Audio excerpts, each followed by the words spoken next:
ശ്രീ രുദ്രൻ വാര്യത്തിൻ്റെ വിഷുദിനത്തിൽ പൊൻകണിയുമായി എന്ന കവിത. ആലാപനം അജിത സുരേഷ്. പൊന്നിൻ കുലകളൊരുങ്ങി വിഷുവിന് പൊന്നിറമാക്കി തുടങ്ങി. പൊൻവയൽ കൊയ്തു മടങ്ങി പുലർക്കാലം മേടമാസത്തെ ഒരുക്കാൻ.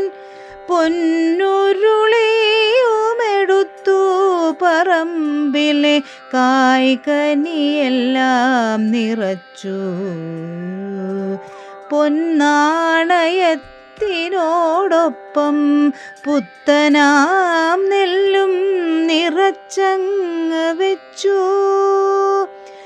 പൊൻപ്രഭയാകെ പരത്തും നെയ്ത്തിരി പൊന്നിൽ കുളിച്ചങ്ങു നിൽക്കേ.